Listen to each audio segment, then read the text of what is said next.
don't know if telling this will help me sleep again, or if it will only drag me back into the woods. But every time I close my eyes, I see it, the thing with antlers. So listen carefully, because this is not a campfire story. This is what I saw that night. It started as an ordinary drive. The road through Pine Hollow Forest was a shortcut I'd taken hundreds of times.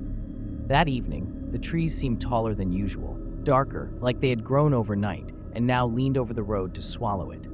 My dashboard clock glowed 11:47 p.m., and my headlights carved narrow tunnels through the mist. At first, it was only a feeling. The kind of instinct that crawls up your spine, whispering that someone's watching. I turned off the radio to listen. Nothing but the engine's low growl and the hush of tires on damp asphalt. Yet, underneath it all, a faint clicking sound, like two stones tapping together somewhere in the woods. I slowed down. The clicking stopped. I told myself it was just an animal, maybe a deer. But then I noticed how still the forest was. No crickets, no rustle of wind. Even my own breathing seemed too loud. I rolled down the window a crack. A cold smell drifted in, wet soil mixed with something metallic, like rust or blood. A shadow crossed the road ahead of me. It moved on all fours, quick and low, and then it was gone. My heart slammed against my ribs. I gripped the steering wheel until my knuckles turned white. When I reached the spot, nothing was there. Just two deep impressions in the muddy shoulder, as if something heavy had crouched there moments before. I should have kept driving. I should have locked the doors and never looked back. But some part of me needed to know. I switched off the engine and stepped out, the night air clinging to my skin like damp cloth. The mist was thicker here, curling between the trunks, hiding everything beyond a few feet. That's when I heard it again. Click, click, click. Louder now. Closer. My flashlight beam jittered across the trees as my hands shook. The trunks looked like black pillars, endless and identical. I called out, my voice trembling. Hello? Is someone there? No answer. Just the clicking moving from my left to my right, like it was circling me. I backed toward the car, but each step felt heavier, as though the ground wanted to hold me in place. My breath fogged in the beam of light, making a faint ghost of my own panic. Then, between two pines, I saw a shape, too tall to be human, too thin to be any animal I knew.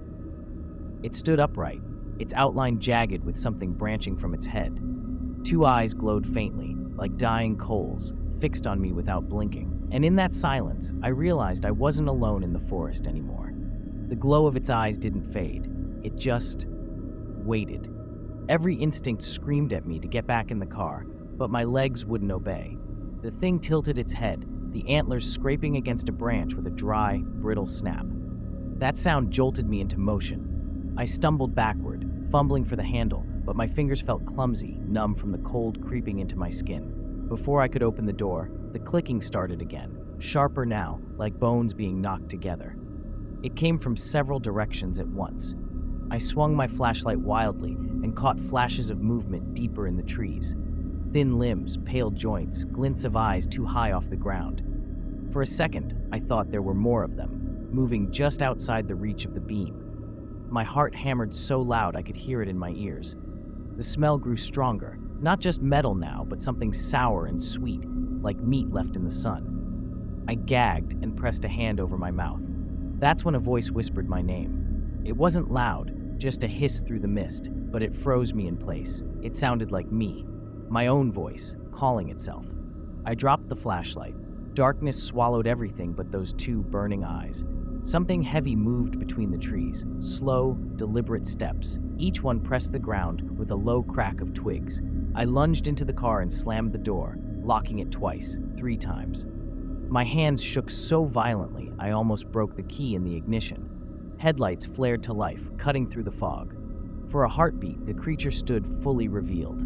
Its skin clung to its bones, black and bark-like, ribs showing through like roots under soil. Its hands were long and clawed, reaching almost to its knees. The antlers were not just bone, but twisted wood, sprouting tiny branches tipped with splinters.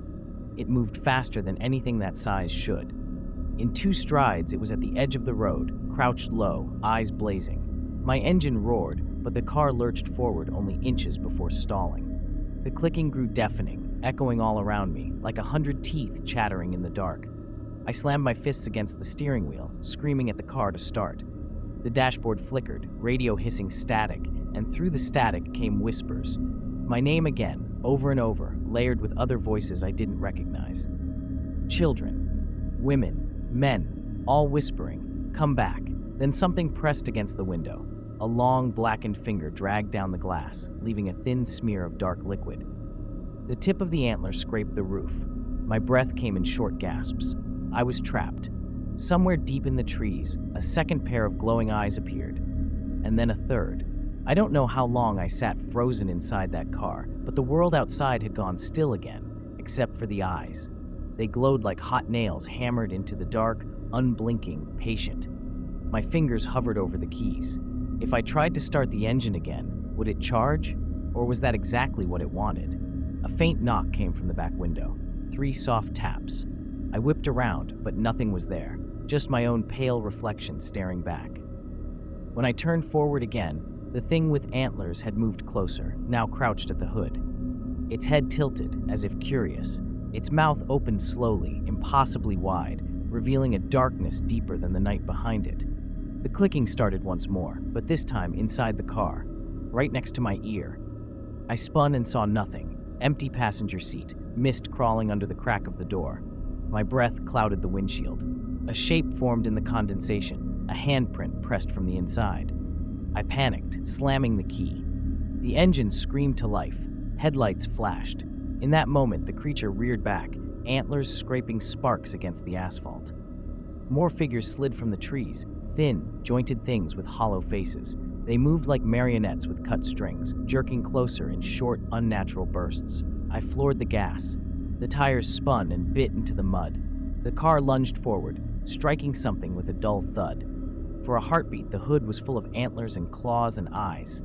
Then it was gone, swallowed by the mist. Branches clawed at the sides as I tore down the road, headlights bouncing wildly. In the rearview mirror, shapes ran along the tree line, keeping pace, but never quite entering the beams. The voices followed me, spilling from the radio in a chorus of whispers. My name over and over, each time softer, as though receding into a deep tunnel. The last sound was a low laugh, like dry leaves crumbling between fingers. Then only static. When I burst out of Pine Hollow onto the main road, everything went silent. No shapes, no eyes, just the hum of the engine and my own ragged breathing. I didn't stop until the gas station lights appeared miles ahead. I stumbled inside, reeking of sweat and something else, something like rot clinging to my clothes. No one believed me when I told them. They said I'd fallen asleep at the wheel, hallucinated, dreamed it. But the gouges on my car's hood are still there, deep in black, like charred wood. And some nights, when I drive past the edge of the forest, my radio crackles with static again. I never answer the voices. I just keep driving. Because I know it's still out there, waiting.